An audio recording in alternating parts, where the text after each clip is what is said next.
अस्सलामुअलैकुम। तो आज देखिए मेरे पास एक तूफ़ान का सीलिंग फ़ैन आया हुआ है।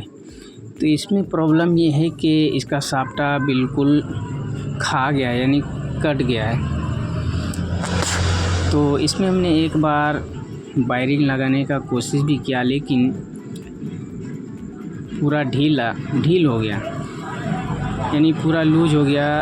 तो दिक्कत हो रहा था चलने में। तो हमने सोचा नहीं, ये तो चलने वाला नहीं है, तो इसमें साफ्टा बदलना बहुत ज़रूरी है। तो देखिए इस वीडियो में आप लोगों को हम बताने वाले हैं कि साफ्टा किस तरह से बदलना है। तो देखिए एक पूछ हमने नीचे लगा लिया है ताकि आसानी से निकल जाए, और हथौड़ी की मदद से बिल्कुल आराम से ठोकना है। और ज़्यादा पुराना होने की वजह से इसका जो है कॉइल के साइड में जो लगाते हैं वो पेपर वो झड़ने लगता है, ज़्यादा पुराना होने की वजह से। लेकिन मेरे पास जो ये कॉइल है ये तो बिल्कुल अच्छा दिख रहा था, ये झड़ा नहीं। तो हमने आराम से इसे निकाल लिया। तो देखिए यहाँ पर साफ्टे का क्या हाल है। साफ्टा बिल्कुल घिस के ख़राब हो गया है। तो देखिए हमने इसके जगह पे दूसरा बिल्कुल सेम लाए हैं। तो आप लोगों से भी गुजारिश करता हूँ कि आप लोग भी बिल्कुल सेम ही लगाएं। अगर सेम साफ्टा नहीं होगा तो इसे सेट करने में दिक्कत हो सकता है, इसीलिए सेम लाना है। तो अब लगाने के लिए देखिए फिर से हम उसी को इस्तेमाल करेंगे, उसके ऊपर रखेंगे। रखने के बाद बिल्कुल,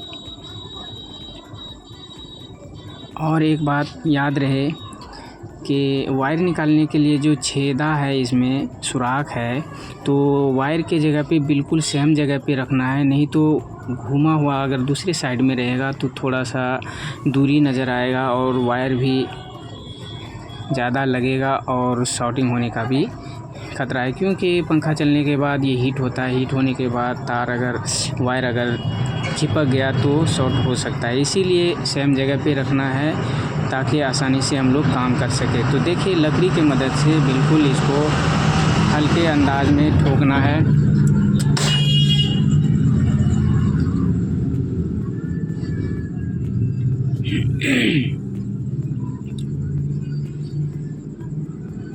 तो देखिए अभी भी फिट नहीं हुआ है और अंदर जाएगा, क्योंकि अभी तक आधा ही घुस पाया है, क्योंकि और ज़्यादा ले जाना है। क्योंकि इसमें घाट बना हुआ रहता है, हम ठोकेंगे तो वहाँ पर खुद ही जाकर वो अटक जाएगा।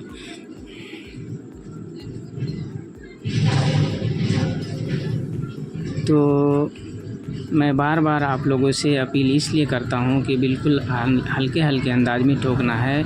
अगर ज़ोर से हम मारते हैं तो वो छिटक सकता है या तो इसका पेपर भी झड़ सकता है। इसीलिए आराम से इसे सेट करना है। तो देखिए लगभग अब हो ही चुका है, और थोड़ा सा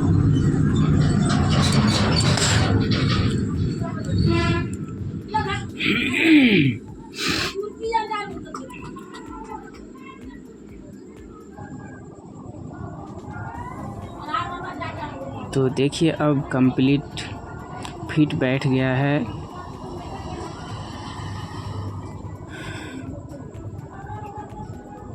तो आप लोग भी बिल्कुल इसी तरह से बिल्कुल आराम से साफ्टे को सेट करें, ताकि साफ्टा सेट करने में कोई और परेशानी देखने को ना मिले। बिल्कुल आराम से करना है।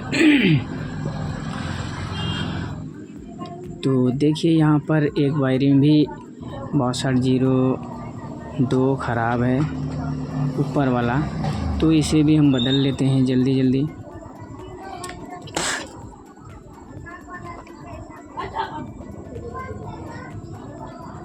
तो देखिए मेरा मेन इस पंखे का फॉल्ट तो साफ्टा ही था, लेकिन बीच में एक वायरिंग भी ख़राब निकला। तो इसे भी बदल लेते हैं, क्योंकि इसे भी चेंज करना ज़रूरी है। अगर नहीं करते हैं तो क्योंकि इसी वायरिंग के वजह से ये साफ्टा घिस गया है और वायरिंग भी घिस के छेदा साइज़ बढ़ गया है, तो इसीलिए इन दोनों को बदलना बहुत ज़रूरी है। नीचे वाला साइज़ तो ठीक था लेकिन ऊपर वाला ही घिस गया था, इसीलिए देखिए इस वायरिंग को भी हम बदल लेते हैं।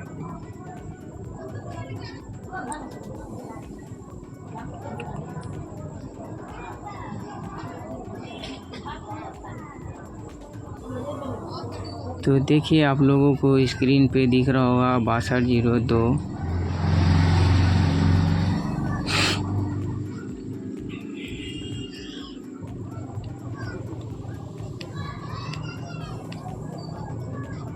तो देखिए इस वायरिंग को भी हम बिल्कुल लकड़ी की मदद से ठोकेंगे, क्योंकि अगर ज़ोर ज़बरदस्ती करते हैं तो ये भी टूट सकता है, क्योंकि ये बहुत कमज़ोर होता है। इसीलिए बिल्कुल पंखे का काम बिल्कुल आराम से धीरे से करना है ताकि कोई भी चीज़ नुकसान ना हो जाए। कई बार देखा गया है कि वायरिंग लगाने में या खोलने में ये वायरिंग का ऊपर वाला जो हिस्सा है वो टूट जाता है, क्योंकि वो काफ़ी पुराना होने की वजह से ये बिल्कुल जाम हो जाता है, निकलने में दिक्कत होता है, इसलिए वहाँ से वो टूट जाता है। इसीलिए वायरिंग निकालते समय भी ध्यान रखना है कि बिल्कुल आराम से निकालना है। तो चलिए अब इसको हम फटाफट फिट कर लेते हैं। फिट करने के बाद एक बार आप लोगों को इसे चलाकर भी दिखाएंगे।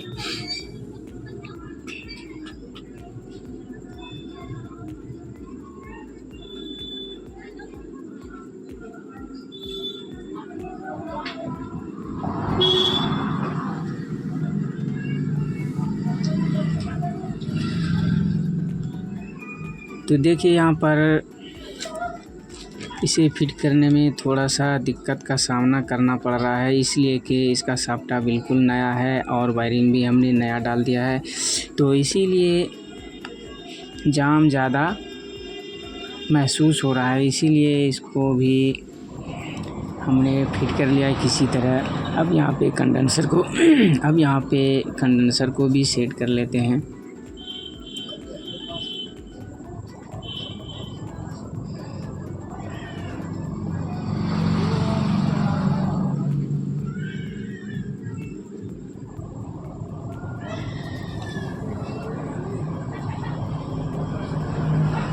तो इस कॉइल में जो बाहर वाला कॉइल है 2 वायर है, दो वायर को जोड़कर हम एक कनेक्शन बना लेते हैं। उसके बाद जो बाहर वाला कॉइल एक बचा उसी से हम माइनस यानी कि नीचे वाले हिस्से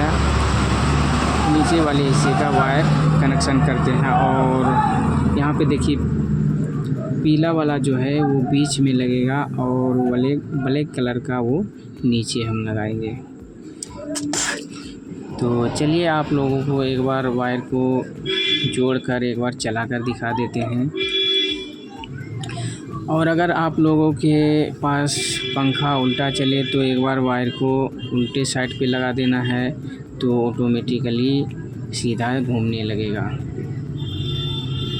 तो देखिए पंखे का स्पीड, क्योंकि वायरिंग लूज होने के वजह से भी पंखे का स्पीड कमज़ोर रहता है, नहीं चल पाता है। तो देखिए हमने हाथ से भी पकड़ के देखा तो बिल्कुल छिटक रहा था, क्योंकि स्पीड इसमें तगड़ा है। तो चलिए एक बार फिर से इस वायरिंग को यानी कि वायर को कंडेंसर सॉकेट में सेट कर लेते हैं ताकि ग्राहक को दिक्कत ना हो, क्योंकि बहुत ग्राहक लोग इसे नहीं जानते कि हमें किस तरह से जोड़ना है। इसीलिए हम लोगों का काम है कि इसमें पूरा फुल वायरिंग यानी फुल कंप्लीट करके ग्राहक को देना।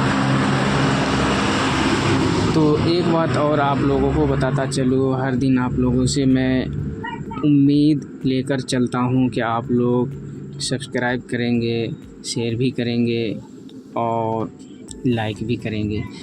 तो भाई और दोस्तों, आप लोगों से मैं तहे दिल से उम्मीद करता हूं कि जो भाई नए जुड़ रहे हैं तो उनसे गुजारिश है कि वो चैनल को सब्सक्राइब ज़रूर कर लें, ताकि मैं जो भी वीडियो डालूं तो सबसे पहले आप तक पहुंचे और आप लोग भरपूर फ़ायदा ले सकें।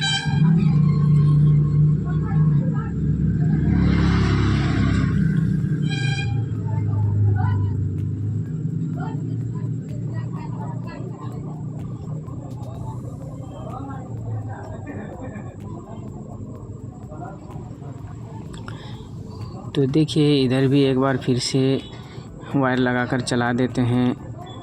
तो देखिए फिर से लगाए चल गया। तो आप लोग वीडियो में इसी तरह से बने रहें। थैंक यू, शुक्रिया, धन्यवाद, खुदा हाफिज़।